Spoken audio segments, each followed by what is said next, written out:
Tidak ada yang tidak berguna di alam semesta. Bahkan maaf, kotoran makhluk hidup termasuk manusia pun masih berguna. Kotor dan bersih hanyalah dualitas pikiran manusia semata.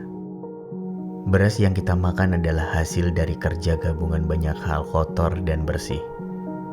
Dari mulai pupuk kandang, hingga lumpur, dan cacing tanah.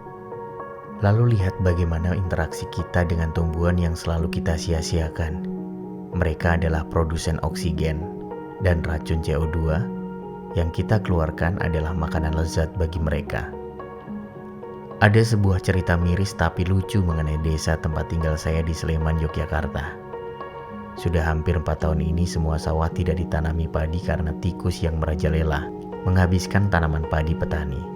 Setelah saya telusuri, ternyata semua akibat populasi tikus yang tak terkendali karena sampai saat ini petani terus membunuh ular-ular yang ditemui di sawah dan warga juga menembaki burung-burung hantu tanpa sebab. Akibatnya, predator tikus pun semakin jarang dan populasinya merajalela. Kita bisa melihat semua bermanfaat, bahkan ular yang dianggap berbahaya pun berguna selama tidak terganggu. Satu saja rantai makanan putus, maka rusaklah semua tatanan. Dan celakanya, manusialah yang berperan besar merusak kawasan hutan yang digunakan alam sebagai pabrik oksigen serta bank penyimpanan air. Manusia pula yang menghancurkan rantai makanan dan dari semua ulahnya, manusia jugalah yang paling dirugikan. Selain merusak tatanan alam, manusia juga satu-satunya makhluk yang memproduksi sampah yang tidak bisa didaur ulang. Kita bisa melihat berapa juta ton sampah plastik yang kita hasilkan. Walaupun kini plastik mulai didaur ulang, namun persentase jumlah sampah dan tempat daur ulangnya tidak seimbang. Bahkan pula, berapa juta liter kubik air bersih yang tercemar limbah pabrik. Ini bukan sok-sokan tulisan pelestarian lingkungan, namun mari kita arahkan telunjuk kepada diri kita sendiri. Setelah itu tunjuklah ke alam dan tanyakan, apakah ada satu saja unsur alam yang tidak berguna dan tidak didaur ulang? Dari mulai bintang-bintang dan planet-planet mati yang didaur ulang ke dalam black hole. Dan kemudian black hole melahirkan bintang-bintang serta planet-planet baru. Hingga tubuh-tubuh materi makhluk hidup yang tinggal di dalamnya. Bukankah semua tubuh materi yang telah mati otomatis akan dilebur oleh bakteri pembusuk dan kemudian lenyap tanpa meninggalkan sampah?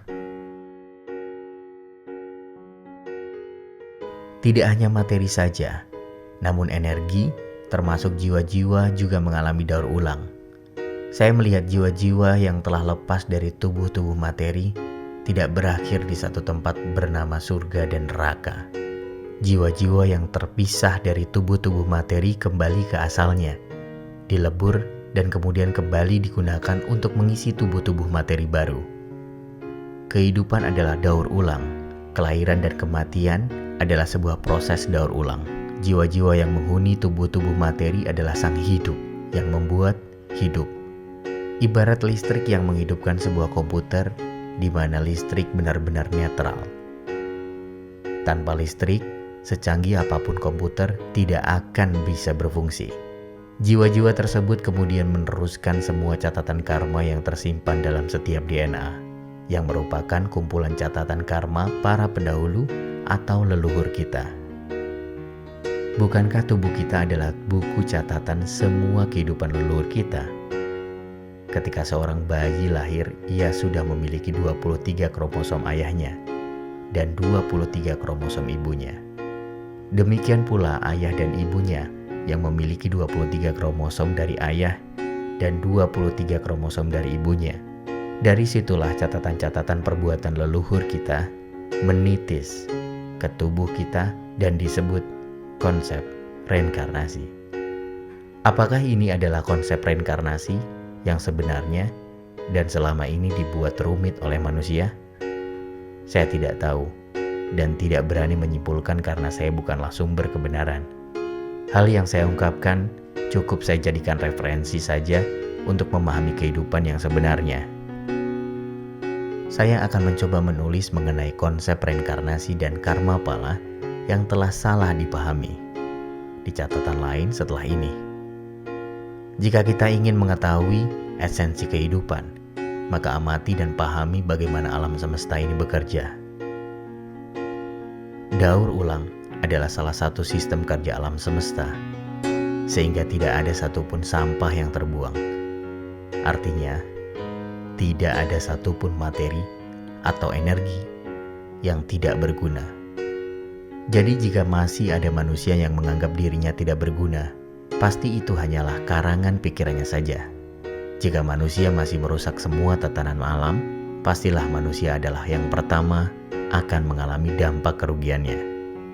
Maka dalam tradisi kuno, fungsi manusia disimbolkan oleh Trimurti atau tiga dewa, yakni Brahma, sang pencipta, Wisnu, sang pemelihara, dan Siwa, sang pelebur atau pendaur ulang.